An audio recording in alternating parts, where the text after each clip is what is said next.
오늘 본문에 어마무시한 이야기들이 나오죠. 9절에 보시면 내가 도로 찾을 것이다. 찾는데 어떻게 찾는다? 빼앗으리라. 준 것을 빼앗겠다 이 말이에요. 또 10절에 보시면 건져낼 사람이 없으리라. 11절에 보시면 명절, 모든 명절 예배를 폐하겠다. 없애버리겠다. 12절에 보시면 포도, 무화과를 들짐승들이 먹게 하리라. 13절에 보시면 내가 그에게 벌을 주리라. 어마무시한 심판의 말씀이죠. 내가 준 것을 도로 빼앗을 것이다. 내가 주는 벌에서 건져낼 자가 없을 것이다. 예배도 폐하고 들짐승들에게 먹을 것을 주고 내가 너희들에게 벌을 줄 것이다. 하나님은 왜 이렇게 어마무시한 심판의 말씀을 얘기하시는 것일까요? 이 심판의 말씀은 북이스라엘에게 하는 말씀이에요. 북이스라엘은 다윗의 가문을 떠나서 새로 세운 여로보암이 세운 나라죠. 그런데 여로보암 2세라는 사람이 집권할 때에 최전성기를 맞았습니다. 여로보암 2세가 잘해서라기보다 아수르, 아람, 이집트 같은 주변의 강한 나라들이 다 내부적으로 외부적으로 문제가 있었어요. 그래서 어부지리로 북이스라엘이 정치적으로, 군사적으로, 경제적으로 부강한 시기를 보낸 것이 북이스라엘 여로보암 2세 때였습니다. 그때 활동한 선지자가 호세아 선지자입니다. 그런데 그때의 주변 열강들이 약해서 자기들이 경제적이고 정치적으로 부를 누리는 것인데 이들은 우리가 잘해서 이 부를 누린다고 착각을 했습니다. 더군다나 하나님이 주변 열강들을 약하게 하셔서 하나님이 이스라엘에 복을 주셔서 너희들이 풍요와 번성을 누리고 있는데 어떻게 하고 있다? 8절에 한번 보십시오. 곡식과 새 포도주와 기름은 내가 준 것인데 곡식, 포도주, 기름은 뭘 말할까요? 지방을 말하죠. 지방. 그러니까 이 기름은 뭘 말하는 거예요? 동물을, 가축을 말하는 거예요. 양, 소, 낙타 이런 거예요. 내가 너희들에게 농사가 잘 되게 해주고 포도도 잘 되게 해주고 가축도 잘 되게 해줬는데 너희들은 어떻게 한다? 그 곡식과 포도와 가축을 팔아서 8절에 보시면 은과 금으로 바꿔가지고 그걸 어떻게 한다? 하나님께 드리는 게 아니라 바알에게 준다. 바알을 위하여 은과 금을 주니까 하나님이 어떻게 되시겠어요? 얼마나 마음이 아프겠어요? 야, 내가 줘도 소용이 없네. 농사 잘 되게 해주고 가축 잘 크게 해줘서 부강하게 해줬더니 그거를 우상에게 제물로 갖다 바쳐? 그러니까 하나님이 화가 나신 거예요. 그래서 너희들에게 준 거를 도로 빼앗겠다. 이 환난에서 건져낼 자가 없으리라. 너희들이 예배도 이제 받기 싫다. 짐승들이 너희들의 것을 먹을 것이고 벌을 면치 못할 것이다 라고 말씀하고 있는 것입니다. 이렇게 내가 준 거 도로 내놔. 이런 말은 우리도 할 때가 있죠. 어떨 때 합니까? 부부간에, 부자간에, 친구간에 관계가 깨어질 때 이런 말을 합니다. 사랑하는 연인과 헤어질 때 내가 사준 거 다 내놔. 참 치사 빤스다 그죠? 다 내놔. 반지 내놔. 뭐 내놔. 뭐 내놔. 아버지들도 보면요 꼭 잔소리할 때 뭐라 그럽니까? 내가 너 입혀주고 키워주고 그런 얘기 안 하면 참 좋은데 말이죠. 또 친구 간에도 우리 끝내 이러면서 내가 너한테 사준 거 다 내놔. 이렇게 해버리면은 더 이상 우리가 보지 말자라는 거죠. 자, 그런 얘기가 오고 갈 때 서로의 마음이 어떤 마음입니까? 더 이상 네가 나에게는 소중하지 않아. 이런 마음이 담겨 있는 거예요. 네가 준 것도 소중하지 않고 너는 더 이상 나에게 의미가 없는 존재야 라고 말하는 것이 내가 줬던 거 다 내놔. 우리 이제 끝내. 우리 이제 만나지 말자. 이것이 그런 말인 것입니다. 지금 이스라엘 백성들의 모습을 보며 하나님은 우리 이제 만나지 말자. 내가 준 거 다 내놔라. 이만큼 화가 나신 겁니다. 오늘 이 자리에 계신 저와 여러분들은 하나님과의 관계가 어떠십니까? 여러분들이 지금 누리고 있는 집, 차, 재산을 하나님이 주셨다고 생각하십니까? 여러분들이 배우고 익혀서 누리고 있는 지식이나 능력들을 하나님이 주셨다고 생각하십니까? 여러분들이 이루고 누리고 기뻐하는 이것들을 하나님이 주셨다고 생각하십니까? 예, 그렇게 생각하는 분들도 계시겠지만 그렇게 생각 안 하는 분들도 계세요. 그러면 하나님이 뭐라고 하신다? 도로 내놔. 도로 내놔. 이런단 말이에요. 지금 저를 통해서 내놔. 내가 집 사주고 차 사주고 엄마 다 해줬는데 그거 가지고 다른 사람 잘해주고 그렇게 해? 다 내놔. 지금 이런 상황이다 이 말이에요. 우리가 2022년도 상반기를 이제 마치고 7월달 하반기가 시작되었습니다. 상반기를 돌아볼 때 물론 여러분들이 코로나로 인해 힘들고 어려운 일이 더 많았죠. 하지만 하나님이 여러분들에게 베풀으신 은혜가 하나도 없습니까? 그렇지 않지 않습니까? 그런데 하나님이 베풀으신 그 은혜를 내가 잘해서 내가 당연히 누릴 거라고 생각하면 하나님은 지금 이 시간 저를 통하여 여러분들에게 네가 받은 거 다 내놓으라고 말씀을 하시는 거예요. 큰일 났다, 그죠? 다 토해놓을 수도 없고 어떻게 하면 좋을까요? 어떻게 하면 하나님의 그 화를 누그러뜨릴 수 있을까요? 그게 14절부터 나옵니다. 그런데요, 오늘 본문에 보면 하나님께서 180도 바뀌는 모습을 보여줍니다. 2장 17절에 보세요. 내가 바알들의 이름을 그의 입에서 제거할 것이다. 그러니까 지금 하나님 뭐라고 얘기하시는 겁니까? 너희들이 바알을 섬긴 것은 너희들이 잘못해서가 아니라 그 바알이 너희들을 꼬셨기 때문이야. 하나님 그렇게 얘기하시는 거예요. 그래서 너희들이 지금 바알에게, 우상에게, 세상의 물질에, 쾌락에 중독이 돼 있지? 그거 내가 끊어줄게. 이러시는 거예요. 너 끊기 힘들지? 노력해도 안 되지? 내가 끊어줄게. 조금만 기다려. 하나님이 지금 너희들이 바알에게 은과 금을 갖다 바치는 거 잘못된 것이지만 너희들이 중독이 됐기 때문에 그 중독을 내가 끊어줄게 라고 말씀하시는 거예요. 그리고 18절에 뭐라고 얘기하십니까? 전쟁을 없애서 평안히 눕게 해주겠다. 너희들이 우상을 섬기고 잘못된 길로 가서 문제가 일어나 어렵고 힘들지? 내가 그 문제를 해결해주고 평안하게 눕게 해줄게. 하나님 그러시는 거예요. 그리고 또 뭐라고 하십니까? 21절 22절에 보면 그날에 내가 응답하리라. 나는 하늘에서 응답하겠고 하늘은 땅에 응답하리라. 너희들 필요한 거 있어? 우상한테 물어보지 말고 사람들 의지하지 말고 나한테 기도해. 내가 들어줄게. 그렇게 얘기하는 거예요. 그리고 마지막으로 뭐라고 합니까?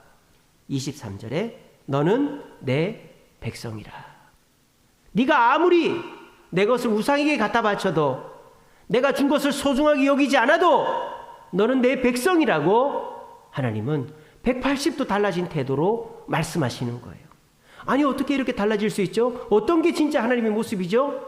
둘 다 하나님의 모습입니다. 불같이 화를 내는 모습도 하나님의 진짜 모습이고 언제 그랬냐는 듯이 용서해 주는 모습도 하나님의 진짜 모습입니다. 이거를 듣는 여러분들은 이해가 안 되겠지만 호세아를 통해서 듣는 이스라엘 백성들은 이해가 됩니다. 왠줄 아십니까? 호세아의 삶이 이런 삶이었기 때문입니다. 호세아는 고멜이라는 여자와 결혼했습니다. 그런데 이 고멜이 3명의 자녀를 낳았어요. 그런데도 애를 낳고 집 나가서 바람을 피우고 하나님이 호세아에게 고멜을 데려오러 갑니다. 또 데려왔어요. 또 애 하나 낳고 나가서 바람 피우고 데려오러 또 데려옵니다. 애 하나 낳고 바람 피우고 나가고 이런 일을 계속 반복하는 그거를 동네 사람들이 다 보고 아는 거예요. 그런 호세아가 뭐라고 얘기합니까? 내가 고멜을 포기하지 않듯이 하나님이 너희들을 포기하지 않는다라고 얘기하니까 이 말을 백성들은 이해를 하는 거죠. 무슨 말인지 알겠죠? 호세아의 삶이 간증으로 보여주고 있는 거예요. 여러분들이 이 말이 이해가 안 된다고요? 아닙니다. 여러분들 이미 이 말을 들어왔어요. 누구한테? 여러분의 어머니들한테. 여러분의 어머니들이 여러분들이 나쁜 짓을 하거나 약속을 어기거나 잘못된 일을 했을 때 여기 앉아봐라 얘기합니다. 너 이거 잘못했지, 저거 잘못했지, 내가 너 해주느라고 이렇게 고생하고 있는데 그걸 다 이렇게 해서 이렇게 만들어? 그런 다음에 어머니들이 어떻게 합니까? 나가 죽어! 그런 분은 혹시 있을지 모르겠지만 그런 분은 회개하시기 바랍니다. 그런 분 없죠? 뭐라고 합니까? 이거는 네 잘못이 아니야 라고 엄마들은 얘기하는 거예요. 엄마들은 뭐라면 네 친구가 잘못했네, 네 학교가 잘못했네, 네 학원이 잘못했네, 공부를 제대로 못 가르쳤네. 엄마들은 절대 자식 탓을 하지 않습니다. 자식이 싸워가지고 친구 엄마한테 사과를 하러 가도 내 자식이 뭐가 잘못했는데요? 엄마들은 그렇게 편을 들어줍니다. 그러니까 자식들은 어떻습니까? 엄마로부터 그런 대접을 받으니까 엄마는 어떤 상황이 있어도 날 버리지 않는다고 생각하죠. 그리고 엄마들이 자식이 사고치고 돌아오면 어떻게 합니까? 그래, 그건 저 사람 잘못이야 해놓고는 야 빨리 밥 먹고 자라. 애를 안심을 시키는 거예요. 평안하게. 그리고 어떻게 합니까? 필요한 거 있으면 나한테 얘기해. 내가 다 해줄게. 그리고 너는 어쨌든 내 자식이야. 그게 엄마들의 말이잖아요. 여러분들 자식들한테 다 그렇게 얘기하고 계시죠? 예, 한 분만 아멘 했습니다. 예. 우리 그렇게 해야 됩니다. 자식이 잘못하고 왔는데 이놈의 소나 네가 사람이 될 끼가 말 끼가 이러면서 쥐잡듯이 잡고 에이 빌어먹을 놈아 이렇게 하면 안 돼요. 그러면 진짜 빌어먹습니다. 야단은 쳐야죠. 잘못은 알게 해줘야 됩니다. 하지만 이거는 네 잘못이 아니야. 네 친구 잘못이고 나라 잘못이고 세상 잘못이고 그리고 남 탓을 할 것이 없으면 내 탓이다. 그렇게 해야 되는 거예요. 엄마 탓이다. 너를 잘못 가르친 아빠 탓이다. 부모는 그렇게 얘기합니다. 그리고 아무 걱정하지 마. 내가 다 해결해 줄게. 부모는 그렇게 얘기합니다. 그리고 네가 무슨 짓을 해도 너는 내 자식이야. 이게 부모의 심정 아니겠습니까? 우리 하나님이 지금 그렇게 말씀하고 계시다라는 것입니다. 2022년 상반기 동안에 하나님이 복을 주셨는데도 까맣게 잊어버리고 하나님이 주신 복을 가지고 세상에 갖다 바치고 다른 사람한테 갖다 바치고 우상한테 갖다 바치셨습니까? 하나님 지금 화가 나셨습니다. 저를 통해서 여러분들에게 말씀하십니다. 도로 내놔. 너를 이 고난에서 이 형벌에서 건져낼 사람이 없을 거야. 너 예배드리러 오지도 마. 너 내가 벌 줄 거야 라고 말씀하시면서도 이거는 네 잘못이 아니고 너를 유혹한 사탄의 탓이고 세상의 탓이야. 너 아무 걱정하지 마. 내가 너 편안하게 쉬게 해줄게. 그리고 내가 너를 네가 기도하는 거 다 들어줄게. 너는 내 백성이니까 아무 걱정하지 마 라고 저를 통해서 여러분들한테 얘기하는 겁니다. 이 얘기가 왜 중요합니까? 이 사실을 믿을 때 우리는 어떤 어려움에서도 용기 있게 극복해낼 수가 있는 것입니다. 제가 6월 12일 날 하나님은 내 아버지라는 제목으로 설교했죠. 그때 요한 1서 3장 10절 말씀 제가 설교했습니다. 하나님께로 난 자마다 죄를 짓지 않는다. 이게 말이 됩니까? 여기 다 하나님께로부터 난 분들입니다. 오늘 참 많이 들어오셨네요. 하나님께로부터 난 자가 어떻게 저도 죄를 짓는데요. 우리가 어떻게 죄를 안 짓는다. 죄를 안 짓도록 노력해라. 죄를 안 지을 수 있다. 이게 아니고 하나님께로 난 자는 죄를 아예 안 짓는데요. 이게 어떻게 가능한 일이죠? 하나님이 내 아버지 되심을 확인해 가면 갈수록 죄는 자동적으로 안 짓게 된다 이 말이에요. 왜? 하나님이 내 아버지고 내 아버지 되신 하나님이 죄를 너무너무 싫어가지고 독생자를 보낼 정도로 죄를 싫어하시니까 내가 아버지를 사랑하면 사랑할수록 죄를 안 짓게 되는 것이 당연한 것이다 이 말이에요. 여러분, 부자 간에 대원칙이 있다 그랬습니다. 부모 자식 간에. 무엇이라 그랬습니까? 뭐라 그랬어요? 부모는 자식을 키우고 자식은 부모한테 효도한다? 이거는 깨진 지 오래라 그랬죠. 자식을 안 키우는 부모들도 많아요. 할아버지 할머니한테 맡겨놓고 또 자식들도 부모에게 효도 안 하는 자식들도 많습니다. 여기 앉아 계신 분들은 안 그렇겠지만 그런 원칙은 깨졌어요. 절대 깨지지 않는 원칙이 뭐냐? 부자지간은 끊을 수가 없다는 거예요. 제가 유튜브로 특종 세상이라는 TV 프로그램을 봤는데 유퉁이라는 그 탤런트가 나왔어요. 결혼을 8번 했습니다. 근데 그분이 8번째 부인이 몽골 사람인데 3년 전에 이혼을 했어요.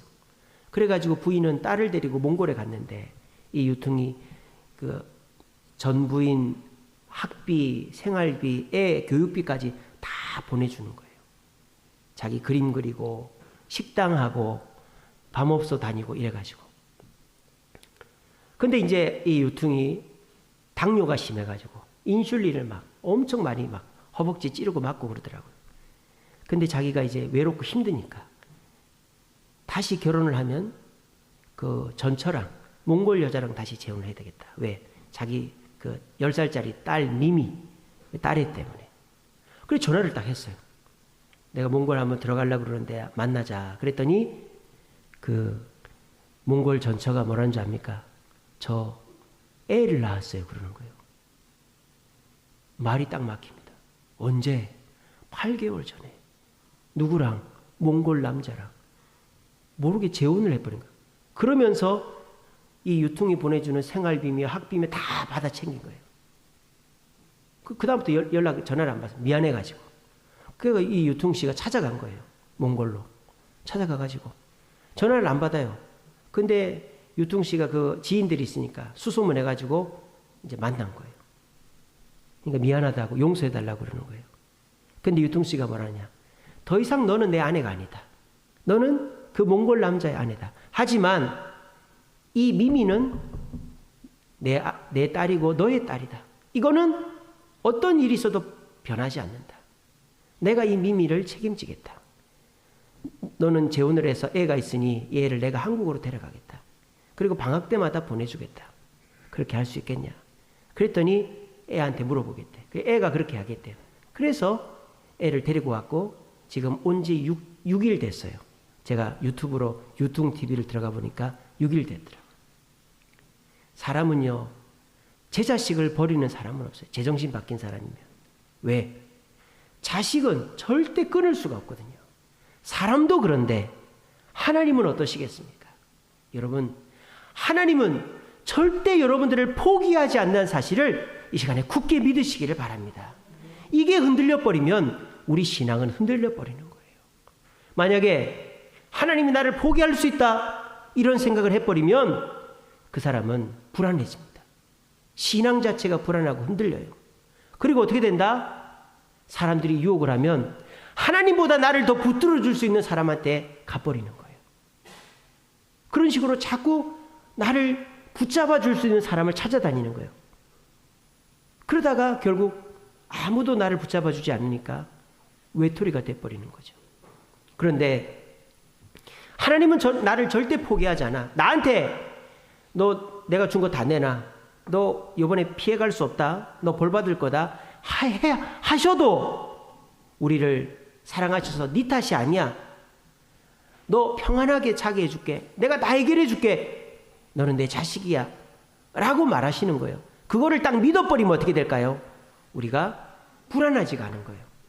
하나님은 내 부모니까. 나를 포기하지 않으니까. 그리고 그 하나님께서 내가 설사 다른 사람을 의지하고 다른 데 기웃기웃거려서 하나님 것을 잠시 떠나도 하나님 나를 포기하지 않는다는 확신이 있는 거예요. 그럼 어떻게 돼요? 쉽게 하나님께로 돌아올 수가 있게 되는 것입니다. 이것이 우리가 하나님의 사랑을 의심하지 않을 때 우리에게 일어나는 놀라운 평안과 안정감이다라는 것입니다. 제가 전에도 말씀드린 적이 있지만 제 친구 와이프가 친구가 현대자동차 과장인데 직장을 포기를 하지 않는 거예요.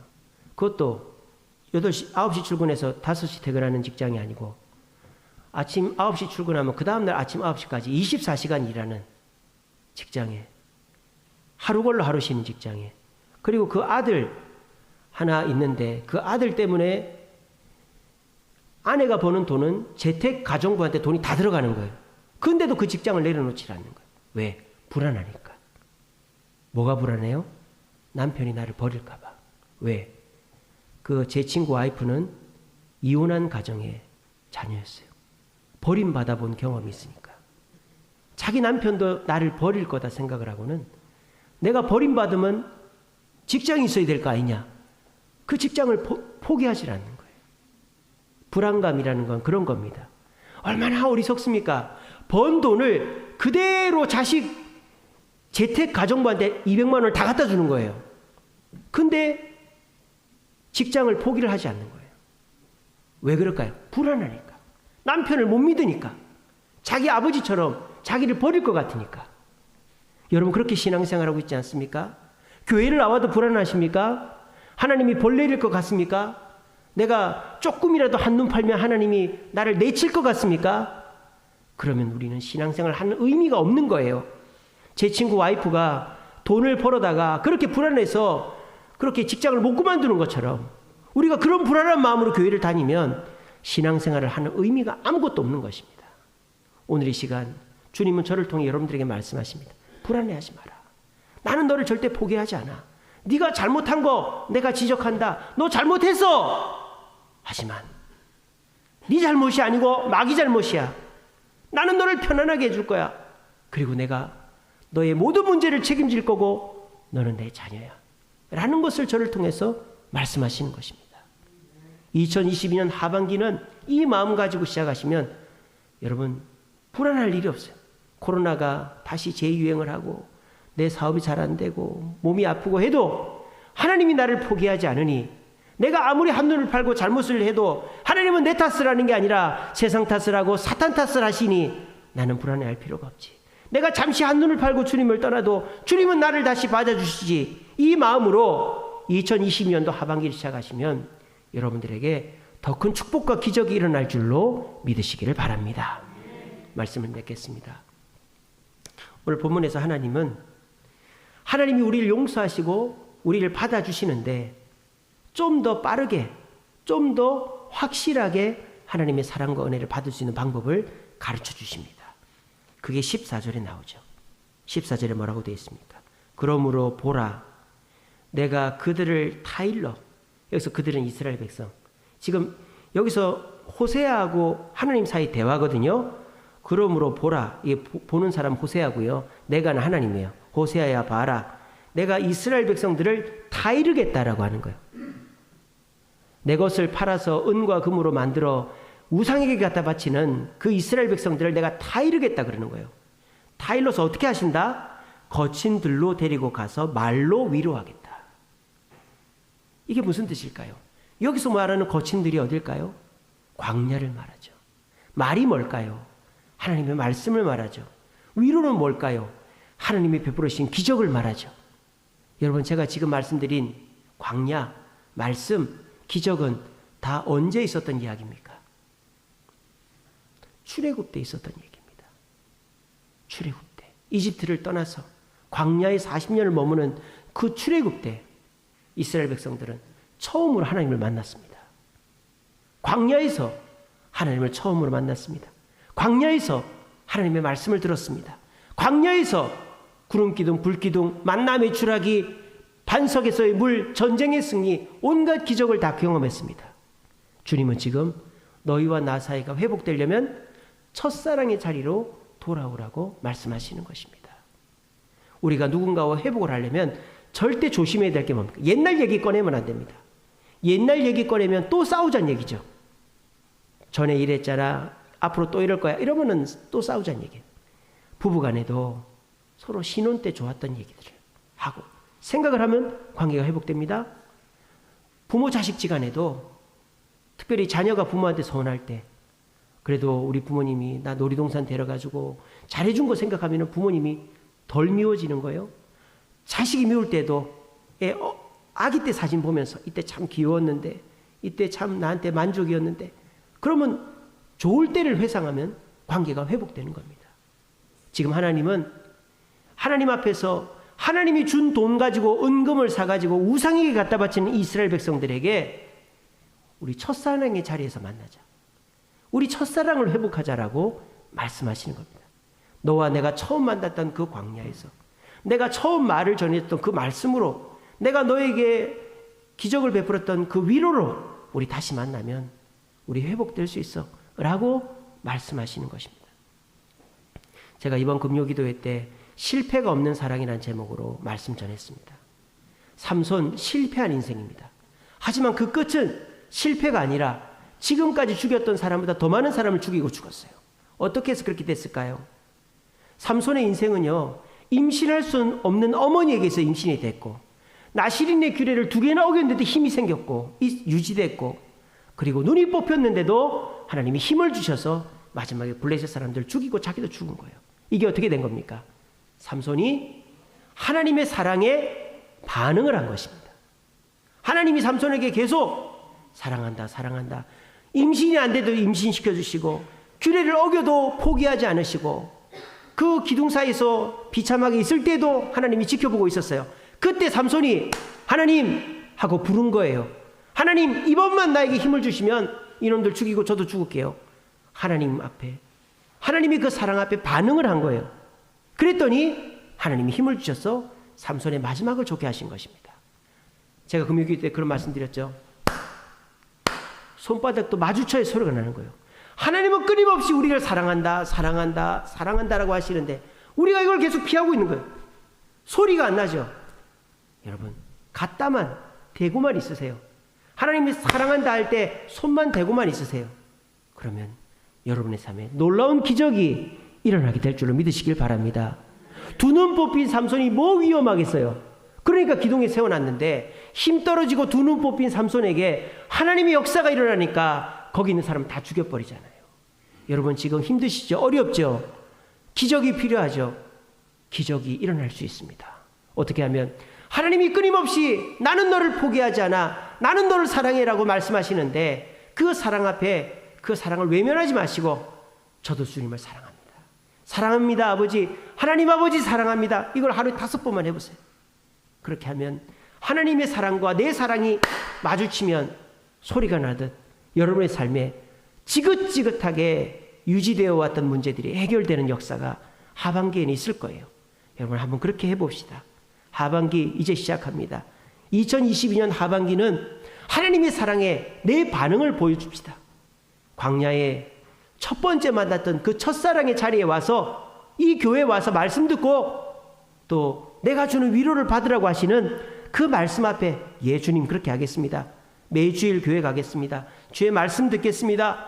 주님을 나도 사랑한다고 고백하겠습니다. 그게 아무것도 아닌 것 같지만 그게 여러분의 삶을 역동적으로 바꾸는 놀라운 힘이 될 것입니다. 우리 모두 오늘 말씀 굳게 가슴에 새기시고 주님이 나를 포기하지 않는 사랑을 베풀으시니 나도 그 사랑에 반응함으로 내 삶에 기적을 만들어내야 되겠다 다짐할 수 있는 저와 여러분들 되시기를 간절히 바랍니다.